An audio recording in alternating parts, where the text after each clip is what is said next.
Good morning, my dear students. Welcome back. Today we are here with a new topic of metals and non-metals, that is displacement reaction and reactivity series of metals. In yesterday's class, in the previous class, we have completed our chemical properties of metals and non-metals, and in that videos we have seen a number of reactions of metals and non-metals. We have seen the reaction of metals and non-metals with water, with air, and with acid and bases. And these two topics, displacement reaction and the reactivity series, somewhere related to the previous video. So let's start with the first topic, that is displacement reaction. As the name suggests, displacement, we are very much aware of this term. Displacement means movement of something, movement from one place to another, that is displacement. And reaction in which displacement is going on is called displacement reaction. In the seventh class, we have done the different types of reaction. कौन सी वो types थी? Combination reaction, decomposition reaction and displacement reaction.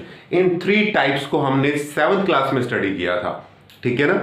Combination reaction क्या होती है? Combination reaction ऐसी reactions होती हैं जिसमें एक एलिमेंट्स दूसरे एलिमेंट के साथ अटैच हो जाता है, कंबाइन हो जाता है. As the name suggest, combination, combine. When one elements combine with the another elements in a reaction is called combination reaction. ठीक है ना. ए और बी यहां पर कंबाइन हो जाएंगे. ए और बी क्या है? रैंडमली मैंने कोई भी अल्फाबेट को चूज कर लिया है, because symbol of elements are the alphabets. क्योंकि जितने भी अल्फाबेट्स हैं हमारे पास, हमारे अल्फाबेट्स ए टू जेड में हम किसी को भी सिलेक्ट कर लेते हैं अपने एलिमेंट्स को रिप्रेजेंट करने के लिए. तो अभी मैंने रैंडमली सिलेक्ट करे हैं ए और बी. ठीक है. ये कुछ भी हो सकते हैं. ए आपका कोई भी मेटल या नॉन मेटल हो सकता है. ऐसे बी के साथ भी है. और डीकम्पोजिशन रिएक्शन कौन सी होती है? ऐसी रिएक्शन जिसमें कोई कंपाउंड ब्रेक होके अलग अलग हो जाता हो, टूट जाता हो. यहां तो देखो कंबाइन हो रहे हैं, यहां पे जुड़ रहे हैं, ऐड हो जाते हैं. और यहां पर क्या होगा? ये ऐड नहीं होंगे, ये टूट जाएंगे, ब्रेक हो जाएंगे. A B decompose into A and B. तो ऐसी रिएक्शन को हम डीकम्पोजिशन रिएक्शंस बोलते हैं. फिर हमारे पास आती है डिस्प्लेसमेंट रिएक्शन. डिस्प्लेसमेंट यानी रिप्लेसमेंट या आपको उसकी पोजीशन को चेंज करना. तो हमारे पास जो अगर डिस्प्लेसमेंट रिएक्शन की बात करते हैं जहां पर मेटल्स किसी दूसरे मेटल्स को रिप्लेस कर रहे हो, तो वो डिस्प्लेसमेंट रिएक्शन में आती है. और ये टू टाइप्स की हैं. कौन कौन सी है? सिंगल और डबल. ये भी हमने सेवंथ क्लास में किया था, बट अभी ये टॉपिक दोबारा से आया तो एक बार रिवाइज कर लेते हैं. ठीक है ना. सिंगल डिस्प्लेसमेंट रिएक्शन, ऐसी डिस्प्लेसमेंट रिएक्शन जिसमें सिर्फ एक रिप्लेसमेंट होती हो, सिर्फ एक रिप्लेसमेंट होती हो, उसको हम सिंगल रिप्लेसमेंट बोलते हैं. और हमारे पास एग्जांपल कैसा होगा? हमारे पास एग्जांपल होगा कि जहां पर एक एलिमेंट किसी कंपाउंड के साथ रिएक्शन करता हो, तो वहां पर हमारे पास सिंगल डिस्प्लेसमेंट रिएक्शन का एग्जांपल आता है. अब ए यहां पर क्या है? ए कोई एक एलिमेंट है. कोई भी अगर सिंगल होता है तो वो हमेशा एलिमेंट होता है, और अगर कोई किसी दूसरे के साथ प्रेजेंट हो यानी इम्प्योर फॉर्म में हो तो उसको हम कंपाउंड बोलते हैं. अगर आपको इसमें कंफ्यूजन है तो आप मेरी फर्स्ट वीडियो देख सकते हो जो हमने लाभी बिफोर एग्जाम किया था, बिफोर अगस्त वर्कशीट जो हमने कंप्लीट की. ठीक है ना. तो अगर ए कंपाउंड के साथ रिएक्ट करता है, अगर कोई एलिमेंट कंपाउंड के साथ रिएक्ट करता है और वो उसको रिप्लेस कर देता है उन कंपाउंड में किसी एक एलिमेंट को, अगर ये ए बी या सी में से किसी को रिप्लेस कर देता है तो उसको हम सिंगल डिस्प्लेसमेंट रिएक्शन बोलेंगे. और आंसर आपके पास होगा ए सी प्लस बी. तो यहां पर क्या हुआ कि ए ने किसको रिप्लेस कर दिया? ए ने बी को रिप्लेस कर दिया, बी को हटा दिया और बी की पोजीशन के ऊपर बैठ गया, खुद बी की पोजीशन को एक्वायर कर लिया और बी को रिप्लेस कर दिया. आप देख सकते हो यहां पर ए सी प्लस बी. तो ऐसी रिएक्शन को हम सिंगल डिस्प्लेसमेंट बोलेंगे, क्योंकि यहां पर सिर्फ एक ही एलिमेंट की रिप्लेसमेंट हो रही है और वो है बी. ठीक है ना. अब आते हैं डबल डिस्प्लेसमेंट में, जहां पर दो रिप्लेसमेंट होती है. Let's see, we have an example A B plus C D. अगर ए कंपाउंड किसी दूसरे कंपाउंड के साथ रिएक्ट करता है और वो आपस में म्यूचुअली रिप्लेस करते हैं एक दूसरे के एलिमेंट को, तो उसको हम डबल डिस्प्लेसमेंट बोलते हैं. और यहां पर आंसर होगा ए सी प्लस बी डी. ठीक है. क्योंकि यहां पर आप देख सकते हो कि बी भी चेंज हो गया और इधर सी चेंज हो गया, तो यहां पर दो रिप्लेसमेंट हुई है. You can see here. So this is double displacement reaction. So what is the definition of displacement reaction? Now we know very much, हमें अब काफी हद तक समझ में आ चुका है कि क्या डेफिनेशन होगी. The reaction in which one metal replaces another from its compound is known as displacement reaction. और हम इसमें एग्जांपल भी दे सकते हैं. लेट्स सी, अब इसको रब कर देते हैं फिर हम इसका एग्जांपल देखते हैं. माय डियर स्टूडेंट्स, यहां पर जो मैं एग्जांपल लेने वाला हूं, पहला मैं एग्जांपल ऐसा एग्जांपल लेता हूं जिसको आप ऑलरेडी अपनी प्रीवियस वीडियो में आपने किया है. प्रीवियस वीडियो में हमारा टॉपिक था chemical properties of metals and non metals, और उसमें जो थर्ड रिएक्शन थी वो थी reaction of metals with acids. और उसमें जो फर्स्ट एग्जांपल हमने किया था वो था सोडियम का, कि when sodium react with acid, और एसिड कौन सा लिया था हमने? Hydrochloric acid. When sodium react with hydrochloric acid, a salt is formed name NaCl plus hydrogen gas evolved. So this is the reaction of metals, क्योंकि sodium क्या है? Metal है. HCl क्या है? एसिड है. This is metal and this is acid. और आपके पास last में क्या प्रोडक्ट आते हैं? कंपाउंड, दैट इज सॉल्ट और हाइड्रोजन गैस. ठीक है बच्चों, तो ये तो किस टाइप की है, मतलब ये किसका एग्जाम्पल है? अगर हम बात करते हैं एक्चुअली में, तो एग्जाम्पल है ये reaction of metal with acid का एग्जाम्पल है. लेकिन ये किस टाइप से बिलोंग करता है? मैंने आपको अभी 3 टाइप्स के बारे में बताया है: कॉम्बिनेशन, डिकम्पोजिशन और डिस्प्लेसमेंट. तो ये एग्जाम्पल है हमारा डिस्प्लेसमेंट का, और वो भी सिंगल डिस्प्लेसमेंट का. यू कैन सी कि यहां पर सोडियम ने क्या किया है? सोडियम ने हाइड्रोजन को रिप्लेस कर दिया है. सोडियम ने हाइड्रोजन को हटा दिया और उस हाइड्रोजन की पोजीशन को एक्वायर कर लिया. You can see here hydrogen अलग हो गया और हाइड्रोजन की पोजीशन पे क्या आ गया? सोडियम, और बन गया NaCl. तो ये कौन सी रिएक्शन है आपकी? ये है डिस्प्लेसमेंट रिएक्शन, सिंगल डिस्प्लेसमेंट. ऐसे डबल डिस्प्लेसमेंट के भी एग्जांपल है हमारे पास, बट मैंने अभी आपको सिंगल डिस्प्लेसमेंट बताई है. तो ये कैसे डिसाइड होता है? क्वेश्चन ये अराइज होता है यहां पर, और ये क्वेश्चन हमें आंसर देगा इस टॉपिक का, रिएक्टिविटी सीरीज. क्योंकि हमारे माइंड में क्वेश्चन आता है कि सोडियम ने इसको रिप्लेस किया, हाइड्रोजन को, उसने क्लोरीन को रिप्लेस क्यों नहीं कर दिया? उसने सिर्फ हाइड्रोजन को ही रिप्लेस क्यों किया? अगर ये क्वेश्चन आपके माइंड में आता है तो हमें रिएक्टिविटी सीरीज को समझना होगा. उसके लिए डिफरेंट मेटल्स की डिफरेंट रिएक्टिविटी होती है. ऐसा नहीं कि अगर आपके पास 117 एलिमेंट्स हैं, पीरियोडिक टेबल के अंदर कितने एलिमेंट्स होते हैं? 117. तो ऐसा नहीं है कि सबकी रिएक्टिविटी एग्जैक्टली सेम होगी हर किसी के साथ, ऐसा बिल्कुल भी नहीं है. जितने भी आपके एलिमेंट्स हैं सबकी रिएक्टिविटी डिफरेंट है. कोई ज्यादा रिएक्टिव है तो कोई कम रिएक्टिव है, कोई मोस्ट रिएक्टिव है, कोई लीस्ट रिएक्टिव है. तो on the basis of their capability to react, एक टेबल हमने बनाया है जिसमें हमने उनकी रिएक्टिविटी को डिक्रीजिंग ऑर्डर में सेट कर दिया है. You can see in this table there are 3 columns. In the first column elements are mentioned, in the second column their symbols, and in the third column their capability to react is mentioned.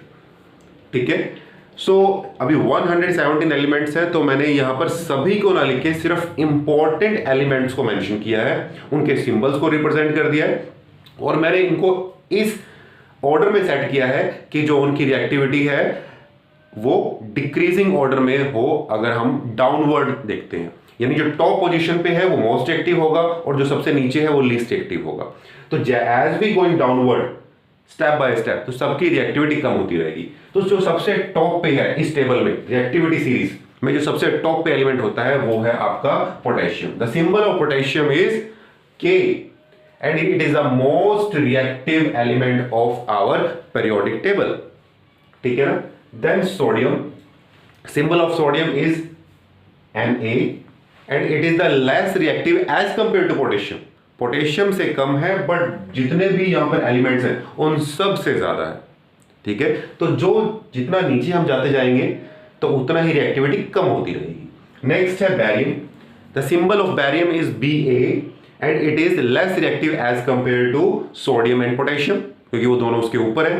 तो जो top पे है उसकी reactivity ज्यादा है और जो नीचे है उसकी रिएक्टिविटी कम है. You can see calcium, magnesium, aluminium, zinc, iron, nickel, tin, lead, hydrogen, copper, silver and gold. मैंने सबसे लास्ट में यहां पर गोल्ड को मेंशन किया है. 117 एलिमेंट्स में से जो गोल्ड है वो सबसे नीचे होता है, because it is less reactive as compare to all other elements in our periodic table, and that is why it is expensive. सोना इसलिए महंगा होता है, उसका एक रीजन ये भी है कि जो आपका गोल्ड है वो लीस्ट रिएक्टिव होता है। रिएक्टिविटी कम होने की वजह से वो रिएक्ट नहीं करता और वो लॉन्ग टाइम तक अपनी जो शाइनी कैपेबिलिटी है, उसकी जो शाइन लस्ट्रस है, उसको मेंटेन करके रखता है। इसलिए हम उसको ऑर्नामेंट्स में यूज करते हैं। इसका एक रीजन ये भी है कि उसकी रिएक्टिविटी काफी कम होती है। कई बार रिएक्टिविटी कम होना अच्छा होता है, कई बार रिएक्टिविटी ज्यादा होना भी अच्छा हो जाता है। ठीक है, अगर फटाफट रिएक्शन होगी, फॉर एग्जांपल फ्यूल्स की बात करें, कोई ऐसा फ्यूल हो जो फटाफट बिल्कुल इमीडिएट अगर रिएक्ट करता है तो एनर्जी भी क्विक निकलेगी और उस केस में स्पीड बहुत ज्यादा होगी। हम किसी भी एंगल से सोच सकते हैं एज अ साइंटिस्ट माइंड। ठीक है बेटा, तो आपने यहां पर देखा कि एक रिएक्टिविटी सीरीज है, उसमें जो सबसे टॉप पे है वो मोस्ट रिएक्टिव है, सबसे नीचे लीस्ट रिएक्टिव है। अब इसकी एक on the basis of reactivity series, जो ज्यादा रिएक्टिव होता है वो कम रिएक्टिव वाले को रिप्लेस कर सकता है, लेकिन जो लीस्ट रिएक्टिव है it can not replace the most reactive metal. For example, gold can not replace the potassium, gold can not replace the silver, gold can not replace the copper. वो नहीं कर सकता क्योंकि वो सबसे लीस्ट रिएक्टिव है। But silver can replace the gold because it is on the one position above as compare to gold. Gold से एक पोजिशन ऊपर है, तो यानी उसकी रिएक्टिविटी ज्यादा है एज कंपेयर टू गोल्ड। तो सिल्वर गोल्ड को रिप्लेस कर सकता है, but gold can not replace the silver. तो इस किसी के साथ भी हो सकता है यहां पर। अब इस क्वेश्चन का आंसर आपको इस रिएक्टिविटी सीरीज से मिलेगा। आपने यहां पर देखा कि मेटल ने एसिड में सिर्फ हाइड्रोजन को रिप्लेस किया, व्हाई? तो चेक कर लेते हैं एक बार हम टेबल में। टेबल में जो सोडियम है वो सेकंड पोजीशन पे है, यहां पर है, और जो हाइड्रोजन है वो तो काफी नीचे है यहां पर। तो इन दोनों में से मोस्ट रिएक्टिव कौन है, ज्यादा रिएक्टिव कौन है?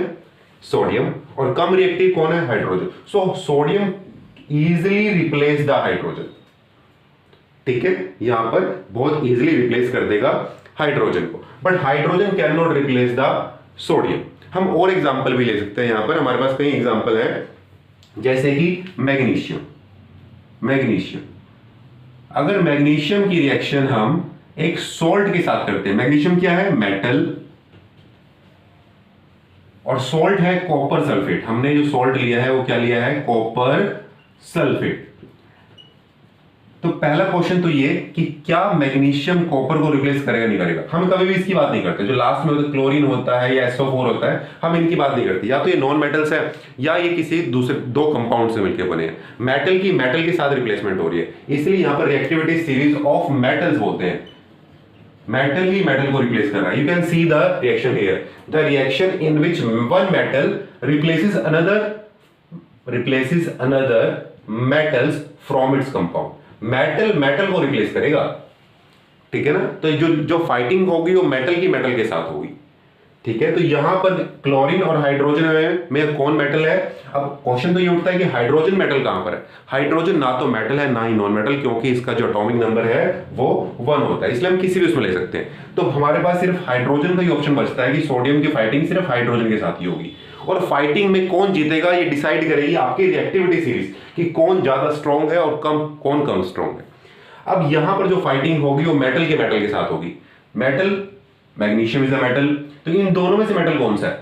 सल्फर मेटल नहीं है, ऑक्सीजन मेटल नहीं है, कॉपर मेटल है। तो फाइटिंग मैग्नीशियम और कॉपर की होगी।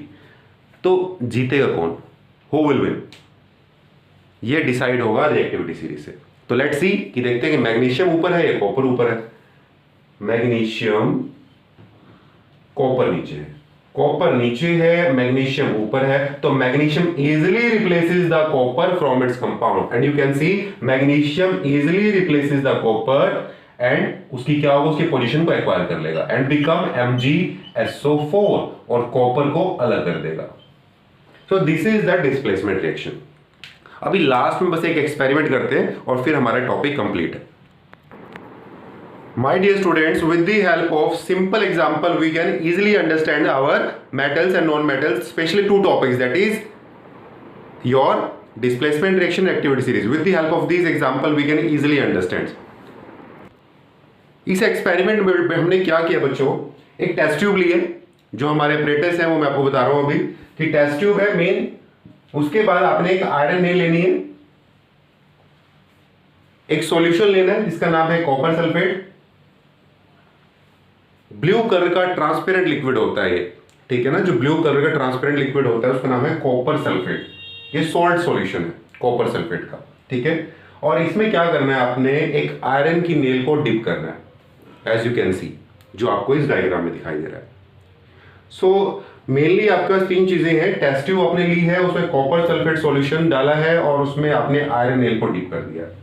क्या रिएक्शन होगी या नहीं होगी, उसके लिए हमें रिएक्शंस को सिंबल की फॉर्म में लिखना होगा। कैसे? आयरन नेल का सिंबल है Fe, because iron nail is made up of iron and we know the symbol of iron, that is Fe। Plus means reaction with copper sulphate. The formula of copper sulphate is CuSO4। सो क्या reaction होगी, ये decide करेगी आपकी reactivity series. Reactivity series, according to reactivity series, iron is more reactive than copper. Iron is more reactive than copper, so it can easily replaces the copper from this compound, and the answer is FeSO4 plus Cu। यानी इस reaction से हमें ये तो समझ में आता है कि यस रिएक्शन होगी, रिएक्शन विल अकर। लेकिन क्या हम एक्सपेरिमेंट से प्रूफ भी कर सकते हैं? क्या हम with the help of eyes देख भी सकते हैं कि ऐसा होगा? अभी तो यहां पर ब्लैक बोर्ड मेंशन कर दिया, ये तो आपकी बुक के नोटबुक में आप पेन पेंसिल से लिखोगे। क्या लैब्स में हम अपनी आंखों से देख भी सकते हैं कि ऐसा होगा कि FeSO4 बनेगा? यस, यू कैन सी। आप देख सकते हो कि अभी स्टार्टिंग में यहां पर सिर्फ इस टेस्ट ट्यूब के अंदर सिर्फ दो ही चीजें थी, दैट इज कॉपर सल्फेट का सॉल्यूशन और आयरन नेल। लेकिन जब रिएक्शन स्टार्ट होती है तो कॉपर अलग होना शुरू हो जाता है, और जो कॉपर अलग होता है तो आपको वो बॉटम में दिखाई देता है। It will settle down at the bottom. जो कॉपर है रेडिश ब्राउन कलर का, वो बॉटम में बैठ जाएगा। It will settle down at the bottom. This is copper after the reaction. तो ये copper, the presence of copper at the bottom of test tube proves that the reaction is going on in this test tube. ठीक है बेटा, तो reactivity series आपको help करती है ये प्रूव करने के लिए कि यस रिएक्शन होगी या नहीं होगी, और हम लैब एक्सपेरिमेंट से वो चीज को परफॉर्म करके भी देख सकते हैं। सो दिस इज आपका जो हमने कंप्लीट किया है दो टॉपिक, रिएक्टिविटी सीरीज और डिस्प्लेसमेंट रिएक्शन। इसके रिगार्डिंग सिर्फ यही कॉन्सेप्ट था, काफी सिंपल कॉन्सेप्ट है और इंटरेस्टिंग भी है। होपफुली आपको समझ में आया होगा। कल हम स्टार्ट करेंगे uses of metals and non metals. Thank you so much.